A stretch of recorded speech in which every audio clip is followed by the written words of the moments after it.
Welcome. Today we are going to take a look at a piece of music written by Fernando Sor. If you've already played this piece, just imagine for a moment that you've never played it before. And this was a piece of music someone gave to you and asked if you could play it for them. That would mean, if you'd never played it before, you would be sight reading. You would be reading the music and playing it at first sight. So how do you prepare yourself? Some might say, well, you just look at the first note and you just start playing. But you really actually have to take a look to make sure that you have at least a little bit of an idea of what is going to happen after the first note. And so what I'd like you to do is take a look at this piece. Just the first 8 bars. Look at the beginning, look at the end, look at the notes in between. See if you notice any patterns. See if you can identify what the key is and what's the time signature. And after that, we're going to talk about the piece and then I'll demonstrate how we do this.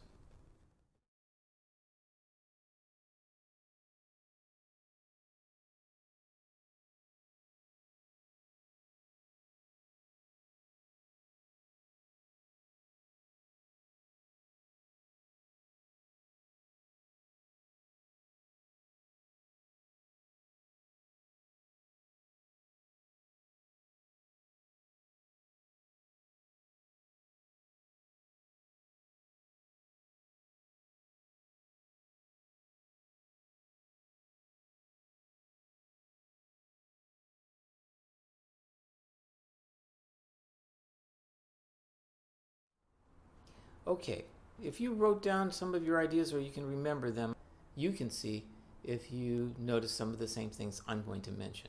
So number 1, at the very beginning of the piece, the big C at the beginning, that represented common time, 4/4 time. Okay, means quarter notes will get 1 beat, half notes will get 2 beats, and if we have any 8 notes, they'll get half a beat each. Then also you might have noticed there are no sharps or flats, and that the first note of the song is the note C, and that as you look through it, it looked like it might be in the key of C. There are 2 possible keys when you don't see any sharps or flats in the key signature. One would be C, and the other would be what we call the relative minor, 3 notes below C, which would be A minor. Without going into detail, we will accept the fact that there are no indications that we are in the key of A minor, and we're going to assume that we're in the key of C. At the end of that line, you may have noticed that there was, on the second to last measure, an F sharp, and that what followed was the note G, and that measure concluded also with the note G. Which, in case of this, the F sharp is indicating we've changed key, and we probably have moved to the key of G. So I'm presuming some things that you might not know, so I want to make sure that you're following me how I came up with that and what that means in terms of the music. In every key we have a tonic, and the tonic would be the main key, and in this case it'd be C. Perhaps the most significant and important chord that kind of propels us back to the tonic in the piece would be the chord G, which is 5 notes above C, and which we would describe in music theory as the dominant chord. So if I play a C chord and I play a G chord, I'm going to expect that I'll come back to a C chord. But if in the middle there's some place I might have heard an F sharp, like on a G7th chord, I might now believe I've now moved to a completely different key. So when I'm looking at that first line, I want to know, am I going to be in the same key at the end of the first line as I was in the beginning? And by just simply looking at those 8 bars and noticing that F sharp and where it went, I'm already prepared that there will be a key change right at the end.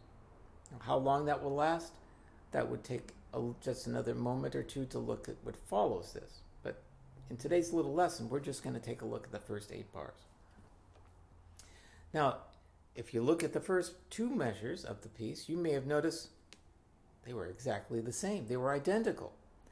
And if you looked a little bit further, you might have found that about measure 5, we had exactly the same measure as measure 1. So that opening measure is really important, because if there are 8 bars and 3 measures are repeated, that means if you know what those notes are, you've already got at least 3 of the 8 bars down. Okay, what else did we notice? In the first measure, it starts with a C and then it goes down to B and to G. And it went from line to line. Anytime we go from line to line or space to space, we've moved 3 notes. So in this case, if I count from B down 3 notes, I would have G. B, A, G. Okay. The distance between line to line was 3 notes. So the first measure began with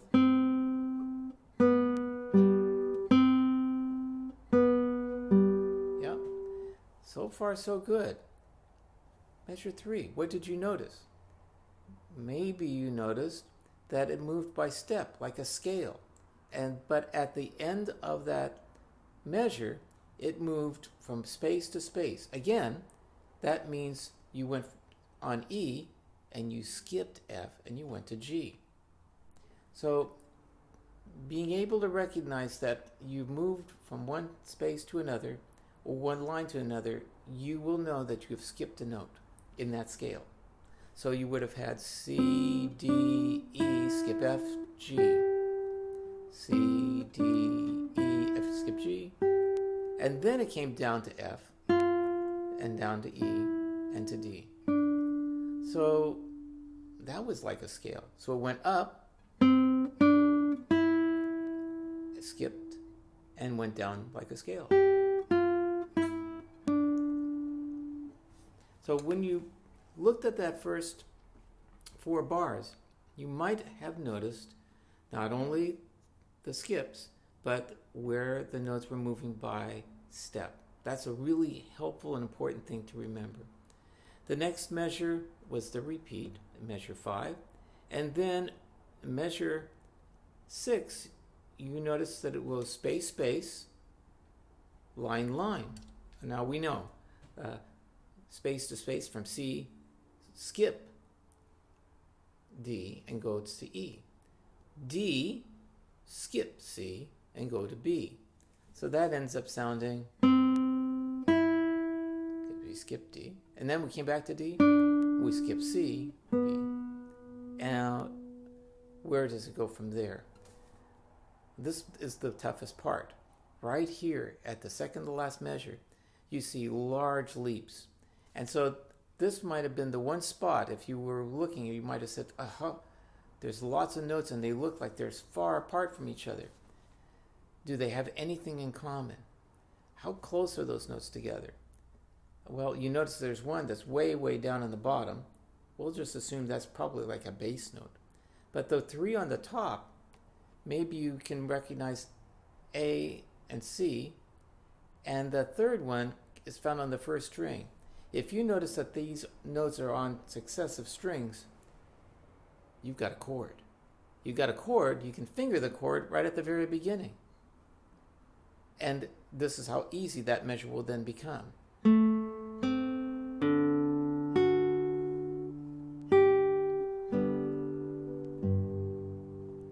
Yes, now I just did the last measure. We knew that was a G and a G. The other 3 notes, that might have given you a little bit of trouble. And if you were sight reading this and you couldn't read that chord fast enough, you might have decided just simply to play one of those notes. Okay, let's play through it, and now you follow along. Think about what we just discussed. Ready? You can play along with me if you like. 1, 2, 3, go.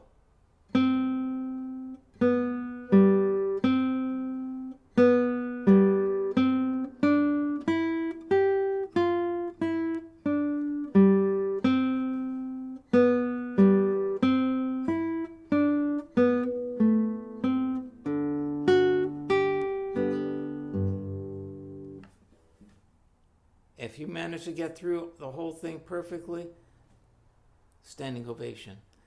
If you didn't and you had some trouble keeping up, that's okay. This is the part where you do want to practice. You do want to practice sight reading, but you were a little bit more prepared at the outset. It might have been, if you weren't able to keep up just now, that this was at too fast a speed still. It takes time to recognize a note and then know where it's at. So even when you have a general picture of it, you might have to do things slower than you would when you've actually learned the piece. But I will tell you that if you do practice doing this in your practice time, you take a moment and look at some pieces that you just play the melody, or some beginning studies, maybe some by Sohr or Carcassi or Giuliani or Carulli, and by using them in that way, you're getting a little bit quicker at being able to read a piece at sight. Okay, hope this video was helpful. We're going to follow up with another video on the same topic. And we'll notice that some of the things that we just talked about will reoccur. That we'll find that some of the same answers and same questions will come up. But there will, of course, be some surprises. Okay, thank you so much for joining me, and best wishes on your practice of sight reading.